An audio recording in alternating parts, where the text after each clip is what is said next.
Hello, you beautiful soul. Yes, you. The Life of a Sacred Raver podcast is back.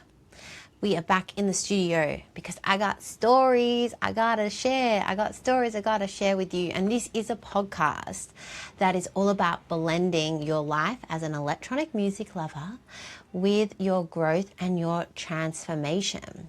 And I so believe in the power of storytelling to change lives. It was hearing other people's stories in the past that showed me and made me believe it was possible that I could find a new way to party.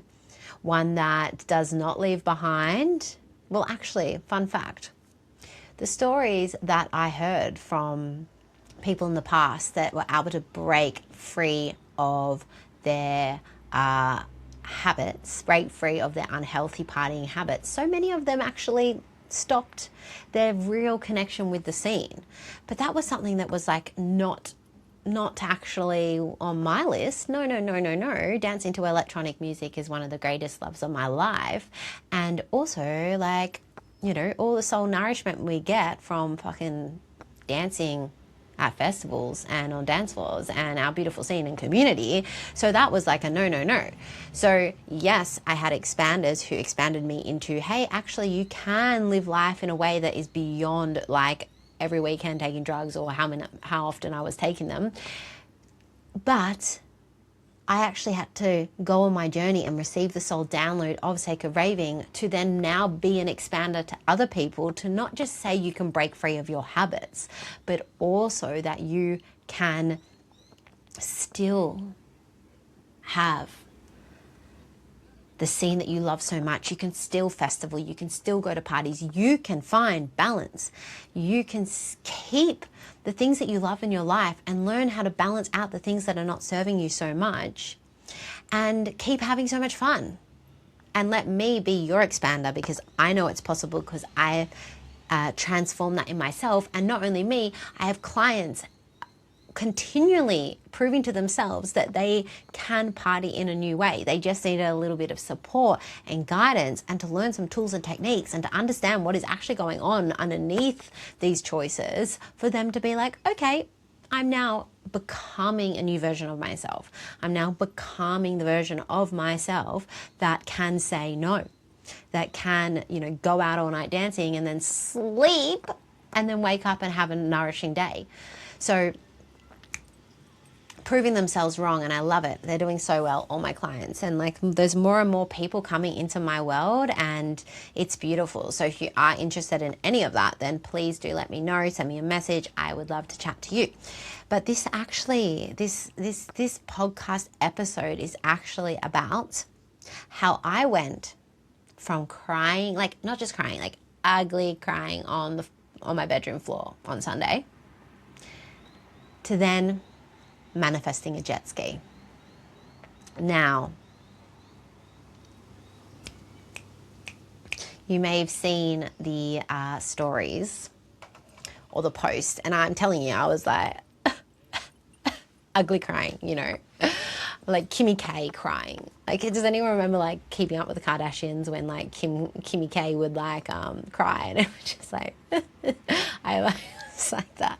But hey, you know, it was beautiful because I was crying, I was feeling. And so I wanted to share a little bit about this process, because you may know that actually we have just launched. Sacred Raving is running a Sacred Raving bush experience on the 28th of Feb in Mombolg, just like an hour away from Melbourne. And it is called Manifest. We have literally embedded, woven in, I feel like I'm just like not quite sure where I'm meant to look, because it's like telling me that I'm like looking straight right now, but I'm not 100% sure. If I look like this, it kind of feels like I'm looking away. So I'll just like stick it out, like, and then I'll know for next time. Hey, let's just say, do I look there or there? There. Manifest. We have woven a manifestation process into a lineup of local Melbourne talent going through a journey of musical genres from psychedelic trance, techno, progressive genres, This is embedded into the manifestation journey, and I will be guiding you along a process. We will have yoga, breath work, sound healing, all to help with the process, and there will be ritual and ceremony. This event, this experience, it's not just a party, it's a transformational event. But we can have a lot of fun while we transform. We can actually use the things that we love so much, music and dance, as a tool and a portal to harness our transformation, to tap into our potential. Because the thing with manifestation, the way that we actually manifest at the fastest level is we actually elevate our emotions and start to really feel as if it's already ours. And one of the best ways, especially for our electronic music lovers, like probably you, to elevate your emotions is dancing, you know, and not just dancing, like dancing in the bush shared with like all these like-minded souls. So that on top of just like, you know, those sprinkles of guided facilitations to hold the container and help bring you back to your reason for being there, that is how we can really get this fucking party going, aka manifestation, baby. So manifesting has been something that's quite on my mind at the moment, and it was actually wild because about my first beach day back, the alignment, oh my God. I just remembered something. I just realized something I should say. Okay. My very first beach day this year was, I went to Elwood. I live in Elwood in Melbourne, Australia. Hello, friends.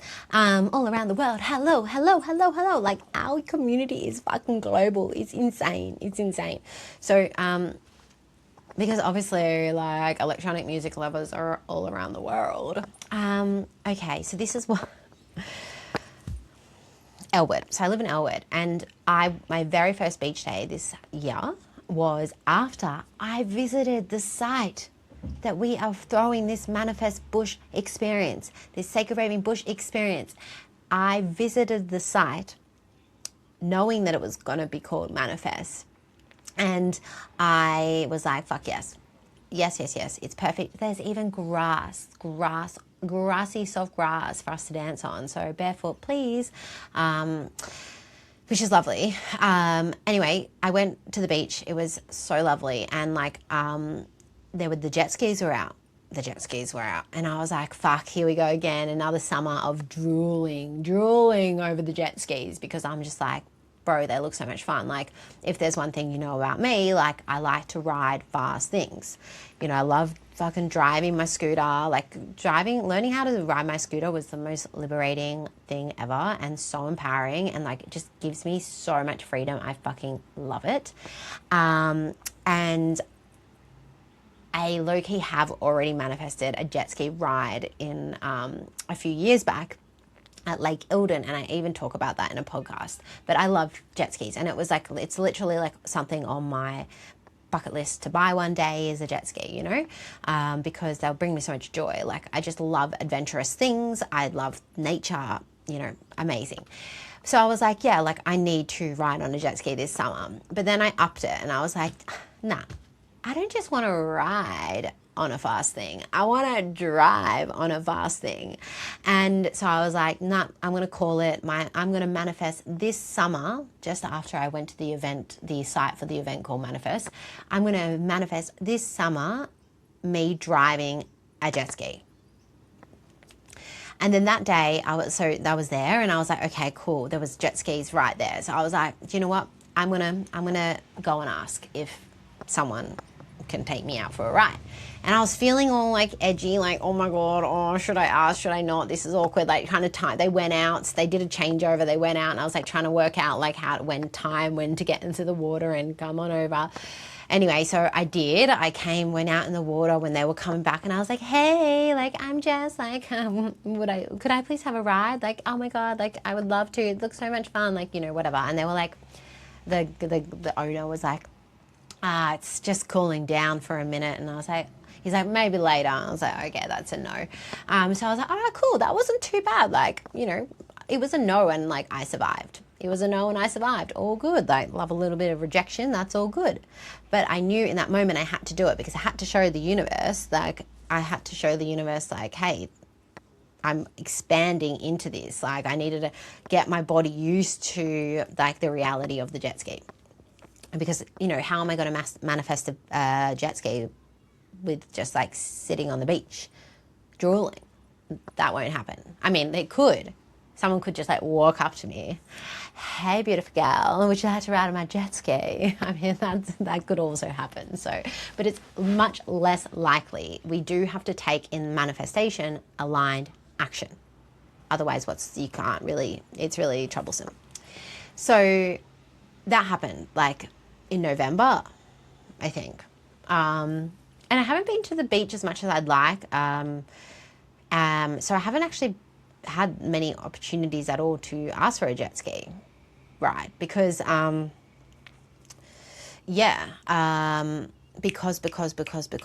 weather hasn't been so great in Melbourne. And like, I went to the beach like a few times last week and it was so windy. And I was like, this wind in Melbourne this summer, like, I love you, nature. I appreciate you. And I know like wind is a powerful element and it clears us and all of that. But like, it is been a little bit, not ideal all the time because it's been windy all the time, but that's okay. Oh, look at the trees. Hello, wind.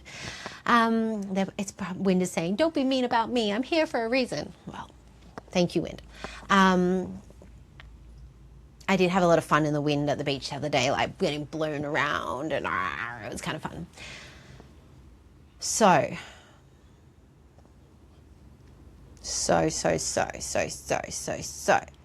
that happened. Now let's just so that kind of just sets, oh no, that's what I wanted to say.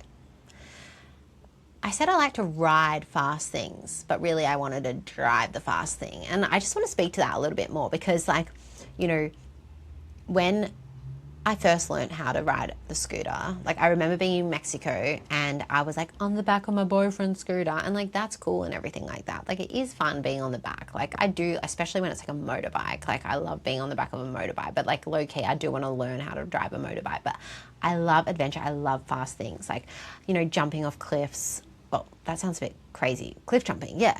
Like, jumping off high things into water is another thing. Like, give it to me. Love the thrill. And maybe you relate, maybe you don't, but like that is part of this adventurous streak that I like about like partying. And when I remember when I was in London and I was going to a lot more raves and you get a postcode, like my very first rave in London, no wonder I became like a party addict, like was just like feeding my values of adventure because I get a postcode at like 10 p.m. at night. I've just moved to London. I don't even know where I am. Like I'm new in the city and I travel all the way to the other side of the city to this place called like Tottenham. And then it's like a 25-minute, 30-minute walk until this pin drop. And I'm walking like with someone that I subletted anyway. With someone, I met her through subletting.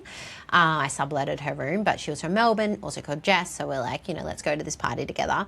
We're walking like in the marshes trying to find this party, like climbing. I remember the first rave. Oh my God, it was so dreamy. Like finally there's a steward around. You start hearing the boom, bada, boom, bada, boom, bada, and you're like, yeah, I'm coming, Anyway, we had to climb through like this hole in the bush and then we came out and there's like a fucking rave happening. So like this adventurous streak. But yeah, like actually it was so liberating, like empowering me, like learning how to scooter ride and driving it myself. Like I don't really want to be on the back of someone else's scooter. Like I want to be driving the scooter. The only downside is you don't get to like, just look at the serene scenery as much, but I mean, it's so much fun. So that is one of the reasons why I was so close to moving to Copenhagen in 2024. But more stories about that beautiful island in another episode because, baby, I might have not moved there, but I am going back. And I would like you to come with me. So,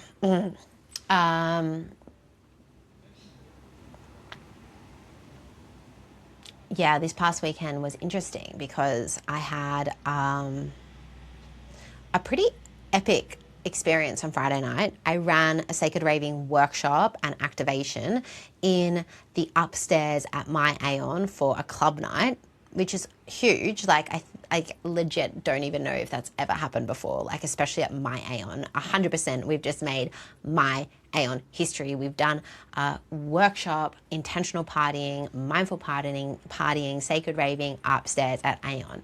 And the music was my cup of tea, like, you know, good, tasteful, techno, hard groove kind of vibes.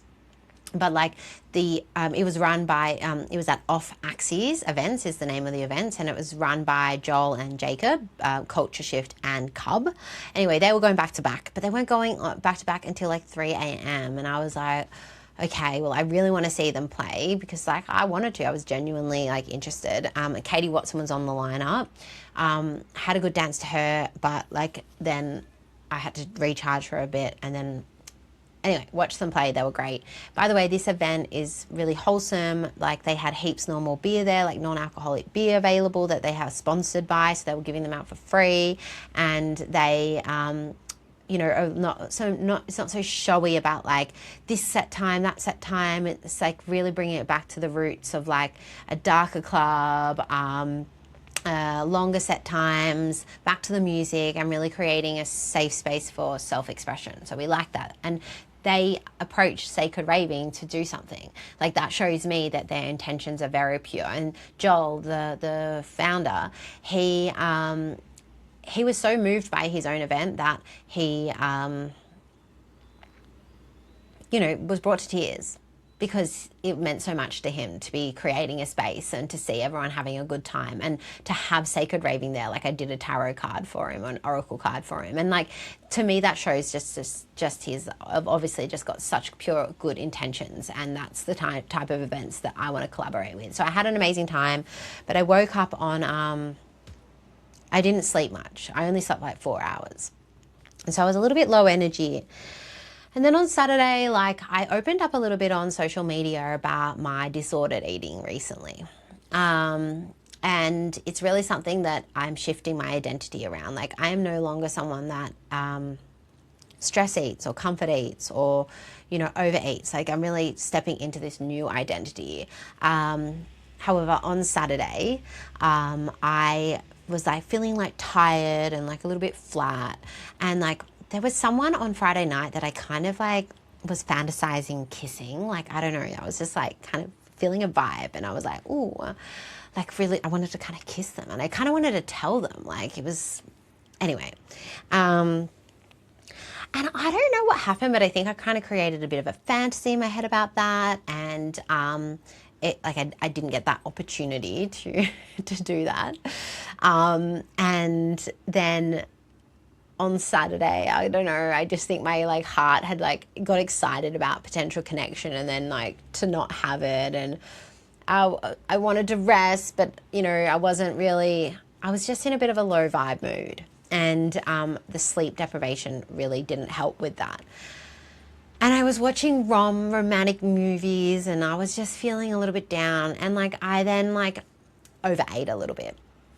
It wasn't like too extreme, but still, I don't think I needed the second bowl of coconut yogurt with nuts and berries and some almond spread. So, but I just was like, it was so delicious. I'm going to have another one. But what really was going on is I was slipping back into old patterns, right? And then the thing that happens, right, when we do something that doesn't feel good about ourselves, like when we do that behavior that we're trying to let go of, like then, you know, often we wake up the next day with a bit of shame and guilt. And so I wasn't in like a super shaming guilt mood, like, but I did feel low energy. I felt down because there was obviously feelings that I was needing to be felt from the day before, whether that was just disappointment or loneliness. I think I was literally just feeling lonely and like desiring deeper connection with a human, like desiring a nice little makeout or something like that. I don't know. There's a whole lot of deepness that we could go into that, but like this is not a therapy session for me. This is just me letting you know where I was at. And then on Saturday, Saturday I was feeling like a bit meh. Like, and do you know what? I was feeling meh on Sunday I was feeling a bit meh. And I was feeling meh on Saturday as well. And I could have initiated this healing a lot quicker, but you know, one day later, I'm pretty proud of myself because the next day I was feeling meh, and I was like, I had plans to go to the beach with my friends for my friend's birthday. But I was like, oh, I was feeling like full in my stomach. I was like, oh, this is just like not really the right vibes. And then I'm like, I got to move my body. I got to dance. Like this is my medicine. This is what I believe in so much, the power of music and dance to elevate our mood and transform our state. And I have a practice designed literally for feeling emotions, because the thing with mehness, when you're feeling a bit meh, it's actually like a protection mechanism to stop you from feeling the real core feelings underneath. But it can be really hard to get to them. We actually need to shift our energy and like kind of excavate this kind of shield that's around our bodies. And like the great ways of tools to excavate, is that the right word, is through movement, also breath and breath work. So I opened up the Sacred Raving app. I played my practice that is designed for connecting to emotions. And what was really interesting is, well, it wasn't really interesting because it makes sense. I know this, but it was connecting to our different emotions. What I found the biggest shift, and this makes sense based on all my trainings and the education I've had in this sphere of somatics and movement medicine and movement facilitation. It's when we really, create some tension, and we really I was doing like an anger dance to try and shift this mehness, like punching and like kicking and exerting energy. And that is like how I was able to break down the mehness. And then the floodgates came open and I started crying, and I was crying, and I was transported in time to 2023. Emotional recall. I don't know if I know you would know the feeling of when I don't know if you know the term though, of when you hear a song and it transports you back in time. So that is emotional recall. And I'm just going to have a little sip of my water.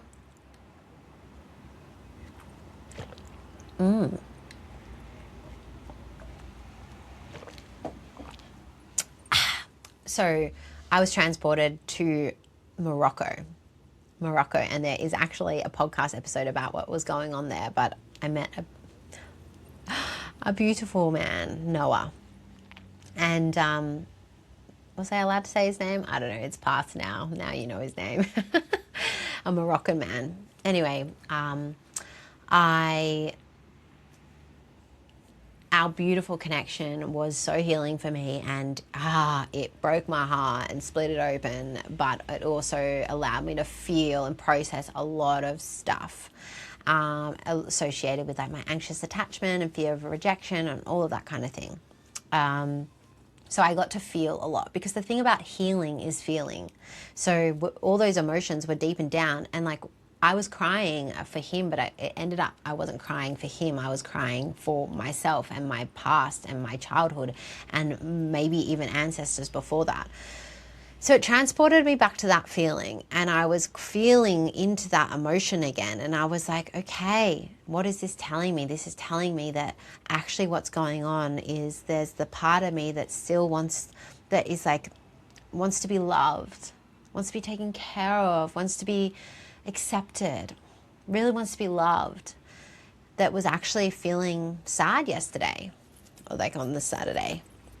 And that was beautiful, because I got to understand what was really going on, that it's still that part of me that is craves love, and like when I say crave, maybe like that sounds a bit like chasey, but I don't really know if it's craves, but it's a need of mine. And, I feel like I have been very much independent for like 4 years now. So, and I am calling in my king this year. I'm calling in my king. I'm calling in a relationship where we grow together and we support each other's dreams and we want to rip each other's clothes off. Like, I'm calling in my king.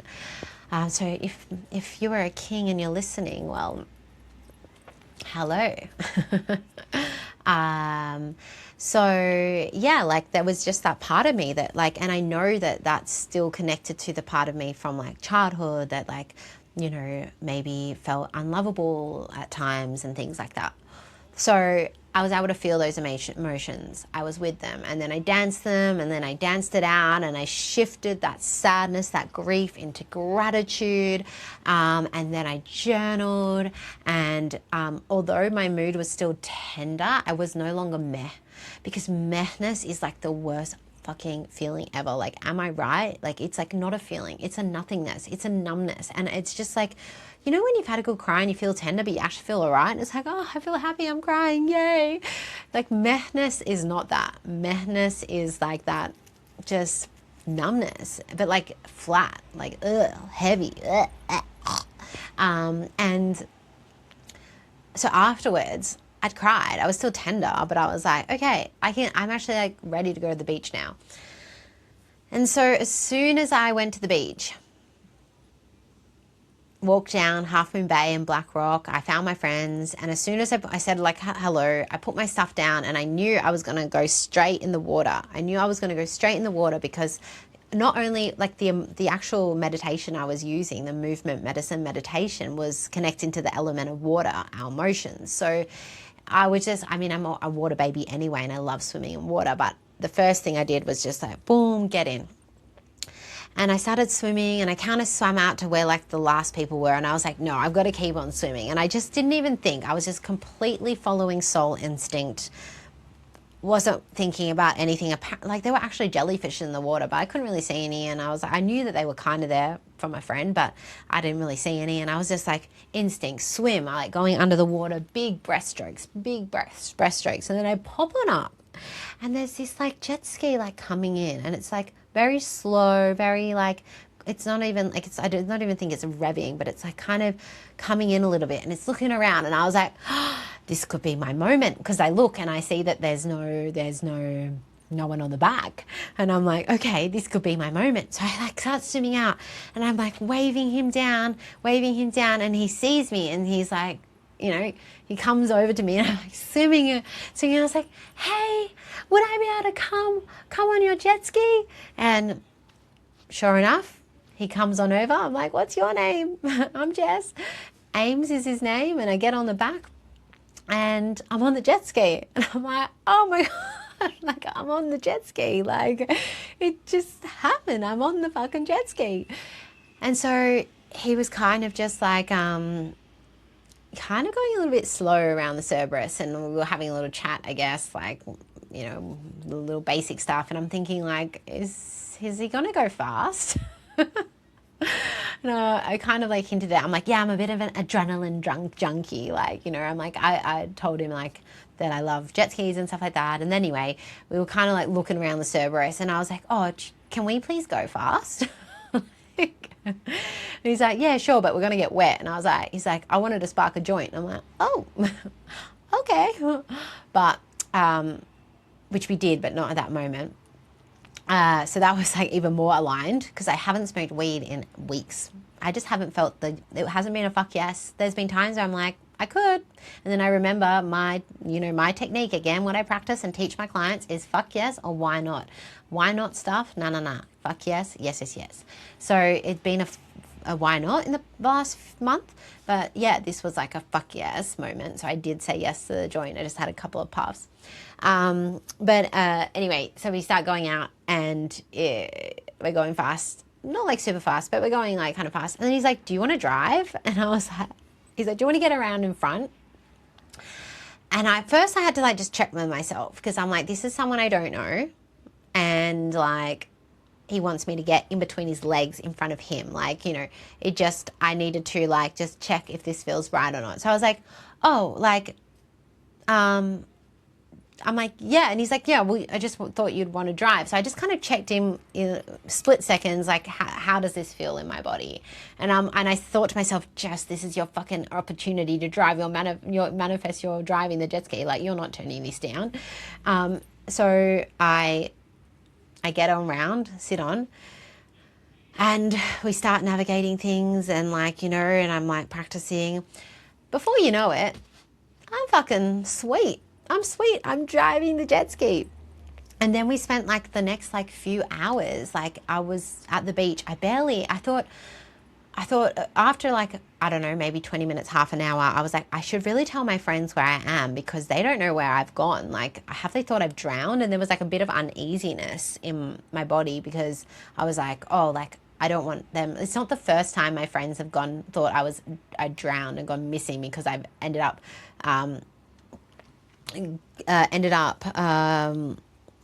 on a jet ski. So yeah, it was all good. We were like, having a little drive. I saw a little kid out there and, waved to him. He was teaching me like the rules and how it all works and all of that. And that was good. But then we went back in. I saw my friends. I was so cold. I literally was fucking shivering because it was really cold out there. And so I hung out with my friends for a bit, but he was going to come back. And he came back. And not only did he come back, he could facilitate, I got to facilitate joy for someone else because one of my other friends got to go on his bike, on his jet ski. So that was even more exciting because I got to facilitate joy for someone else through my following my soul, through me meeting with my emotions and the parts of me that feel uncomfortable, be with the lonely parts of me, the sad parts of me, my shadow, the harder parts of me. Through doing that, through following my soul and just like being free, I then got to facilitate joy not only for me, but I got to facilitate joy for someone else, and that makes me feel so fulfilled. We then started climbing on the rocks and exploring, and I went kind of pretty high, and then actually we facilitated more joy because two like teenagers saw that we were up really quite high, and then they came and climbed up, which was really cool. So again, following your joy and following your curiosity leads other people to joy as well, which is amazing. And then we went back out on the water. This time I got the life jacket on and keep me warm. And I was just fucking driving, and I'd felt more in my flow this time. I had to remind myself, especially when I first started driving, like breathe, relax my body. Because I remember even when I first scooter ride for the first time, I was like tense in my body, and there's a lot of adrenaline pumping. So I just remember like treat it like a meditation. And I'm just like going super far out, like watching the sunsets down. Like I'm just like, when the sun is on the water and like there's a beautiful rays coming down, I was just riding into the sun, and then wave running as well. The waves were big because it was windy, which is why it was so cold. And I was riding the waves, and like I've got a guy on the back of me, so we had to like balance it. But like, oh my God, if I had no one on the back of me, that would be even fucking more fun because I don't have to worry about this guy falling off who's probably like, I don't know, a bit heavier than me. But it's called a wave runner for a reason. And yeah, it was just fucking wild. We went out to like this bougie boat. They gave us some drinks. I didn't drink the drinks, but he was happy to get 2 drinks instead of just 1. And honestly, I was just ecstatic. I was so happy. My joy, and I'm still feeling so happy. Like it was honestly something I dreamt of doing, to drive a jet ski, and I did that. And to do what was so powerful about it was not only did I like put on like a practice, I put on a practice that is the practices that I've created because my soul has told me just how powerful this medicine is, because I've felt it, just how powerful this medicine is. And then to be able to use the practice and for it to actually work. The practice worked to help me be with my emotions, to get out of the mehness, to feel, to elevate my mood. And not only did it shift me from that uncomfortable meh feeling, I then got to manifest something I've dreamt of doing for like my whole life. All from being with my sadness and actually being present and embracing my emotions. So it was very, very special. And at the end of the meditation, the element of water gives you a gift. And I wasn't 100% yet sure what the gift was, But sure enough, it was that beautiful jet ski ride. Driving a jet ski was my gift. And so that is how I went from crying, ugly crying on my bedroom floor, to driving a jet ski for hours into the sunset, wave running. And so this is the power of sacred raving for manifestation. And it's why I called the event on February 28th Manifest, because music and dance is a fast track tool to manifest. Sacred raving is a tool for manifestation. And I would love to see you there. We've got an awesome lineup. Let me just check my notes to make sure I haven't forgotten anything. I just wanted to say one thing that happened, because obviously I'm on the back of someone's jet ski, and like, you know, there's, especially I'm going to speak from a women's point of view, is sometimes we might feel a little bit uncomfortable with, well, women might feel uncomfortable with, you know, being around a men they don't know in such closeness. I trust my intuition a lot. I trust my intuition. My soul guided me there. My soul literally guided me there. So how could it be wrong? I was meant to be there. I did actually put in a boundary to say, like, because I'm like, bro, I'm like, do you want to be mates? Like, you've got a jet ski? Like, I want to be your friend. I had to like make sure we got each other's contact and all of that. Like, obviously I want to be a friend, like, you know.